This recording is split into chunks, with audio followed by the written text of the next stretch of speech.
یاسین جناب آمینہ کے لال احمد مصطفیٰ محمد الرسول اللہ صلی اللہ علیہ وسلم کی بارگاہ رسالت و نبوت میں ہدیہ درود پاک کا نذرانہ پیش کریں۔ وہ آواز بلند پڑھ لیجئے، اللہم صلی علی سیدنا و مولانا محمد معدن الجود والکرم و آلہ و بارک وسلم، صلو علیہ صلاۃ و سلام علیک یا رسول اللہ صلی اللہ علیہ وسلم۔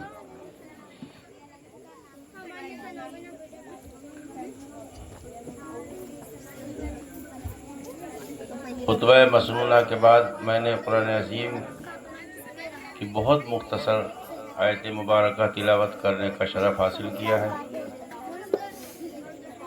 اس آیت مبارکہ پر روشنی ڈالنے سے قبل بارگاہ رسالت میں امام الکلام کلام الامام امام احمد رضا فاضل بریلوی علیہ الرحمۃ والرضوان کے دیوان سے چند اشعار پیش خدمت ہے، سماعت فرمائیں۔ ایک مرتبہ اور جھوم کر درود شریف پڑھ لیجئے، اللہم صلی علی حبیبنا و مولانا محمد معدن الجود والکرم و آلہ و بارک وسلم، صلو علیہ صلاۃ و سلام علیک یا رسول اللہ صلی اللہ علیہ وسلم۔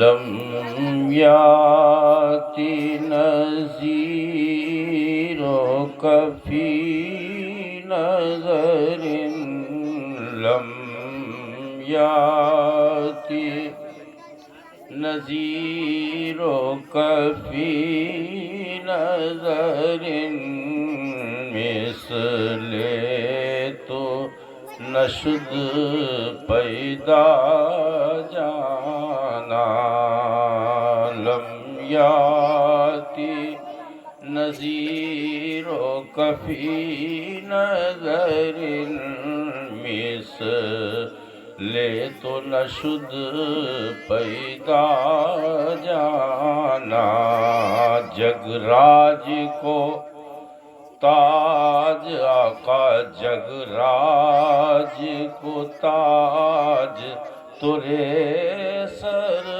سوہے آقا، تجھ کو شہ دوسرا جانا، لم یاتی نذیرک فی نظر، مثل تو نشد پیدا جانا۔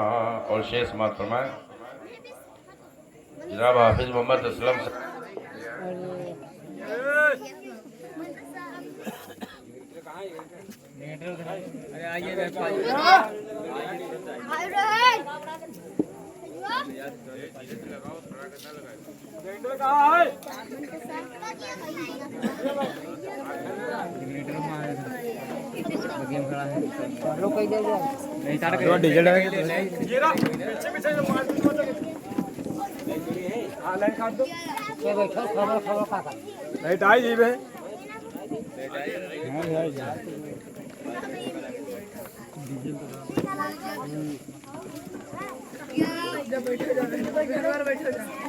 Apa nggak dikira-kira dari itu kah itu Allah macam apa? Ya dari kau halan sana. Ah, panas ke? Panas ke?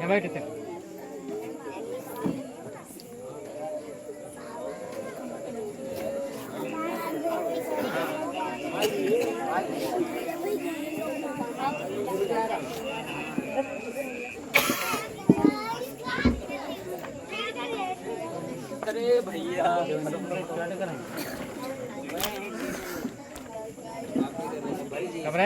درود پاک کا نذرانہ پیش کرے، اللہم صلی علی حبیبنا و مولانا محمد معدن الجود والکرم و آلہ و اصحابہ و بارک وسلم، صلو علیہ صلاۃ و سلام علیک یا حبیبی آقائی یا رسول اللہ صلی اللہ علیہ وسلم۔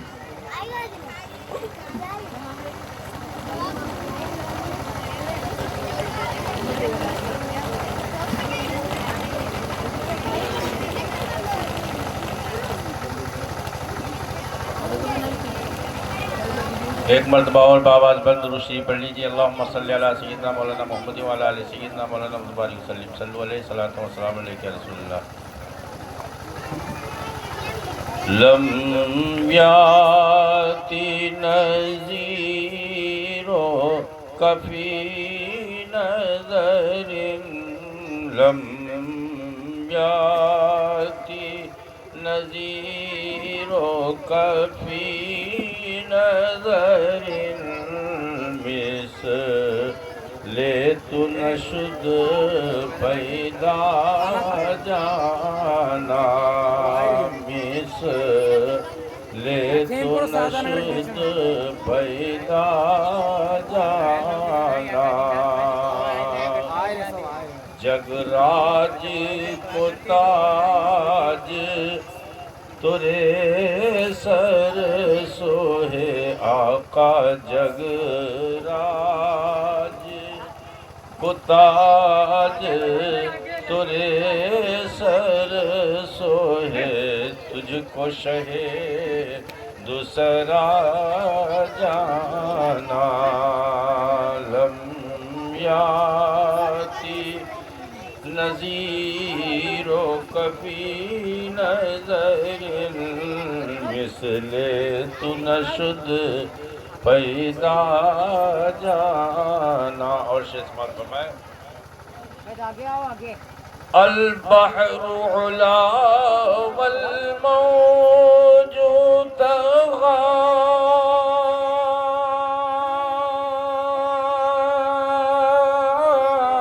البحر علا والموج تغا من بے کس طوفان ہوش ربا من بے کس طوفان ہوش ربا مجدھار میں ہوں آقا مجدھار میں ہوں بگڑی ہے ہوا ارے موری نیا پار لگا جانا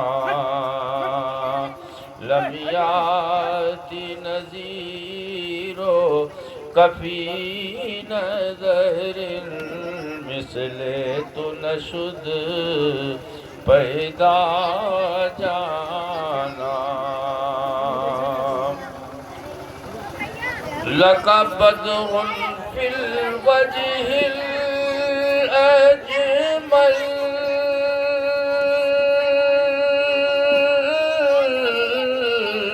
لک بدر فی الوجہ الاجمل خط حال ما زلف بر اجل توری چندن چندر پرو کنڈل ارے رحمت کی بھرن برسا جانا رحمت کی بھرن برسا جانا الروح فداک فزد حرقا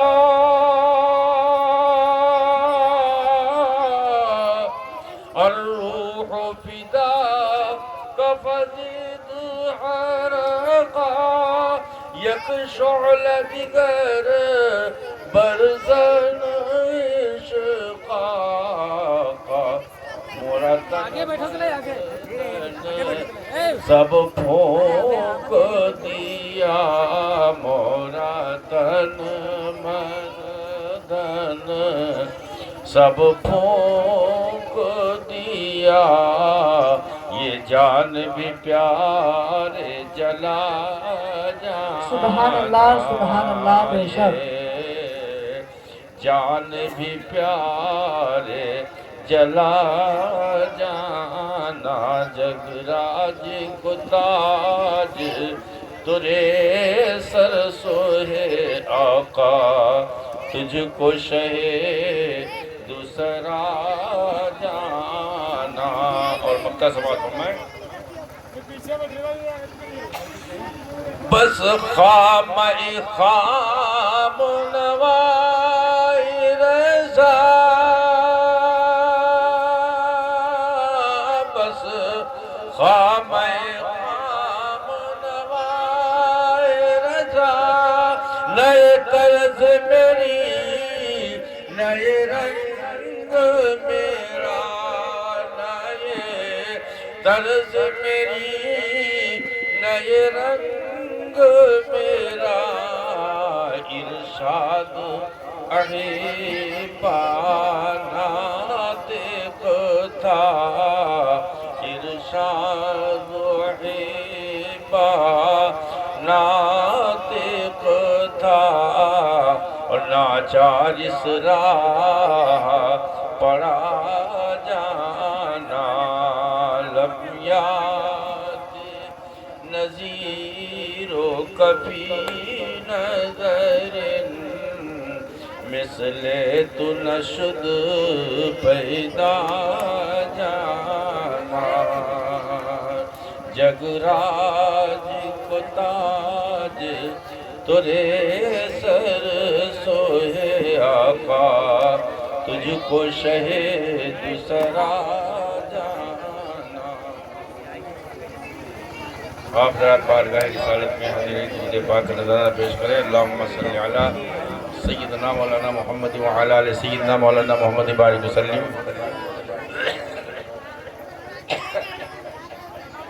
صلو علیہ صلاۃ و سلام علیک یا حبیبی یا رسول اللہ، صلاۃ و سلام علیک.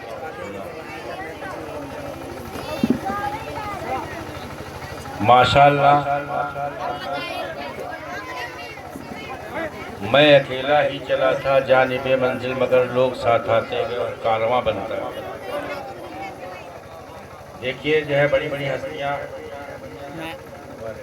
تشریف لائے ہوئے ہیں. آپ حضرات میری باتیں تو روزانہ ہی سنتے ہیں کہ آپ حضرات کو سننا ہے. میں بس چند لمحات کے لیے میں آپ کی خدمت میں آپ کا وقت لے رہا ہوں. دل جمعی کے ساتھ غور سے میری بات سن لیں اور جہاں تک ہو سکے اس پر عمل کرنے کی کوشش کریں. اللہ تعالیٰ ارشاد فرماتا ہے ادعونی استجب لکم، اے میرے بندو تم دعا کرو میں تمہاری دعا کو قبول کروں. یہ رب فرما رہا ہے، وہ رب جلیل جس نے زمین بنائی، آسمان بنایا، چاند بنایا، سورج بنایا، کائنات کے ذرے ذرے کو پیدا فرمایا. وہ رب العالمین فرما رہا ہے کہ اے میرے بندو تم دعا کرو میں تمہاری دعا کو قبول کروں گا. اللہ رب العزت خود فرما رہا ہے. ذرا غور کرنے کا مقام ہے جو پروردگار عالم اپنے بندوں سے کس قدر محبت کرتا ہے، کس قدر محبت فرماتا ہے. جیسے کہ ماں کو اپنے بچے سے پیار ہوتا ہے، اس سے کئی کروڑہ گنا زیادہ پروردگار عالم اپنے بندوں سے محبت فرماتا ہے. وہ رب فرماتا ہے کہ اے میرے بندو تم دعا کرو میں تمہاری دعا کو قبول کروں گا. اور یہ کسی بے معتبر کتاب میں نہیں بلکہ سب سے معتبر کتاب قرآن عظیم کے الفاظ ہیں. ادعونی استجب لکم، اے میرے بندو تم دعا کرو میں تمہاری دعا کو قبول کروں. حضرات بظاہر تو یہ معلوم ہوتا ہے کہ صبح سے شام تک انسان نہ معلوم کتنی دعائیں کرتا ہے. ساری زندگی بیت جاتی ہے دعائیں کرتے کرتے، بظاہر یہ معلوم ہوتا ہے اس کی دعا قبول ہی نہیں ہوئی. بظاہر یہ معلوم ہوتا ہے نہ جانے کتنے بے اولاد ہیں، ساری زندگی اولاد کے لیے دعا کرتے رہے کہ پروردگار عالم مجھے صاحب اولاد بنا دے، لیکن وہ ایسے ہی دنیا سے چلا جاتا ہے. نہ معلوم کتنے اندھے ہیں جو آنکھوں کے لیے دعائیں کرتے ہیں، دعائیں کرتے کرتے دنیا سے چلے جاتے ہیں لیکن ان کو آنکھیں نہیں ملتی. رب فرماتا ہے تم دعا کرو میں قبول کروں گا، لیکن بندہ دعا کر رہا ہے قبول نہیں ہو رہی.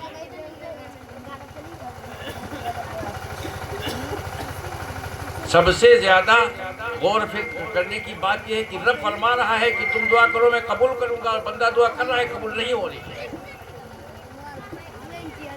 تو یہ ایمان والو قرآن عظیم کے الفاظ کو سمجھنا اور اس کی انتہا تک پہنچنا اپنی عقل سے نہیں ہو سکتا ہے۔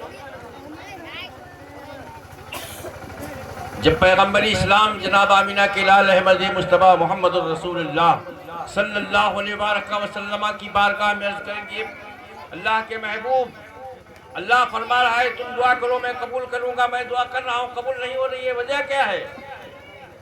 اللہ کے رسول تاجدار مدینہ سرور دو جہاں انیس بے کس ہاں چار ساز درد مندہ صلی اللہ علیہ وسلم ارشاد فرماتے ہیں کہ دعا کی قبولیت کے 3 درجے ہیں۔ دعا کی قبولیت کے 3 درجے ہیں۔ ایک درجہ تو وہ ہے کہ بندہ اپنے جب نہ تو درشی پڑھی جی اللہم صلی علی سیدنا مولانا محمد معادی جود والکرم وآلہ بارک وسلم صلو علیہ الصلوۃ والسلام علیہ وسلم۔ تو دعا کی قبولیت کے اللہ کے رسول فرماتے ہیں 3 درجے ہیں۔ ایک درجہ دعا کی قبولیت کا یہ ہے کہ بندہ اپنے رب سے جو مانگے رب وہی عطا فرما دے، یہ دعا کی قبولیت کا پہلا درجہ ہے۔ اور دوسرا درجہ یہ ہے کہ بندہ اپنے رب سے جو مانگے وہ اللہ تعالیٰ نہ دے کر اس کے عوض میں کوئی دوسری چیز اس کو عطا فرما دے، یہ ہو گیا دعا کی قبولیت کا تیسرا درجہ۔ تو آپ حضرات کی سمجھ میں آ جائے گا کہ دعا ضرور قبول ہوتی ہے۔ اللہ کی بارگاہ میں جو دعا مانگتا ہے یہ رب کا وعدہ ہے کہ تم دعا کرو میں قبول کروں گا۔ اور تیسرا درجہ قبولیت کا یہ ہے کہ بندہ اپنے رب سے جو مانگتا ہے رب وہ بھی نہ دے، اس کے بدلے میں بھی کچھ نہ دے، بلکہ جو بندہ دنیا میں اپنے لیے اللہ کی بارگاہ سے طلب کر رہا ہے رب کائنات اس کے کو ذخیرہ آخرت بنا دے، یعنی اس کو تمہیں اس کا بدلہ آخرت میں عطا فرمائے۔ اور میری تو دعا ہے کہ پروردگار عالم سب کی دعاؤں کو ذخیرہ آخرت بنا دے، اس لیے کہ دنیا 4 روزہ ہے، اس کا کوئی بھروسہ نہیں۔ تو کوئی یہ کہے کہ جو ہے کہ ہم اپنے رب سے جو ہمیں ضرورت ہے جو حاجت ہے وہ ہم مانگ رہے ہیں، رب کائنات ہمیں وہ نہ دے کر ایسی چیز دے رہا ہے جس کی ہمیں حاجت نہیں ہے۔ یہ پروردگار عالم احکم الحاکمین ہے، اکرم الاکرمین ہے، وہ سب کے حالات کو خوب جانتا ہے۔ بندہ اپنے رب سے دولت مانگ رہا ہے لیکن اللہ عالم الغیب والشہادہ ہے، پروردگار عالم جانتا ہے کہ یہ بندہ جو مانگ رہا ہے وہ اس کے لیے نفع دینے والی چیز ہے یا اس کے لیے نقصان دینے والی چیز ہے۔ بندہ مانگ تو رہا ہے لیکن یہی نہیں سمجھ رہا ہے جو ہم اپنے رب سے مانگ رہے ہیں یہ ہمارے لیے جو ہے نقصان دینے والی چیز ہے، ہم کو فائدہ پہنچانے والی نہیں ہے۔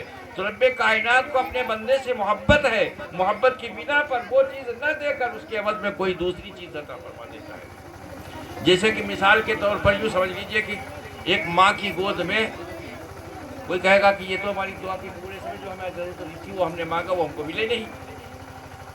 تو مثال کے طور پر یوں سمجھیے کہ ایک ماں ہے، اس کے گود میں 6 مہینے کا سال بھر کا بچہ ہے اور آگ جل رہی ہے اور وہ بچہ اس کے انجام سے ناواقف ہے کہ جب ہم آگ کو پکڑیں اس کو لال لال انگارے بہت اچھے دکھائی دے رہے ہیں، لال لال انگارے بہت اچھے معلوم ہو رہے ہیں، ماں سے مانگ رہا ہے، ماں سے ضد کر رہا ہے کہ اے ماں مجھ کو اس میں کا ایک انگارہ دے دے، ایک لال لال کھلونا دے دے۔ کوئی ایسی ماں ہے جو اپنے لال کے ہاتھ میں انگارہ ہاتھ کا رکھ دے گی؟ بچے کو معلوم نہیں ہے کہ اس سے ہمارا ہاتھ جل جائے گا، اس سے ہم کو تکلیف پہنچ جائے گی، اس سے ہم کو دکھ ہوگا، ہمارا ہاتھ جل جائے گا۔ ماں کو معلوم ہے ہم اس کے ہاتھ میں اگر بچے کے ہاتھ میں آگ کا انگارہ رکھتے ہیں تو اس کا ہاتھ جل جائے گا، اس کو تکلیف پہنچ جائے گی، جس کے ہاتھ میں چھالے پڑ جائیں گے تو ہرگز وہ نہیں دے سکتی ہے۔ تو رب کائنات ہر انسان کے حالات کو اس کی حیثیت کو خوب جانتا ہے۔ پروردگار عالم جانتا ہے کہ جو بندہ میرا مانگ رہا ہے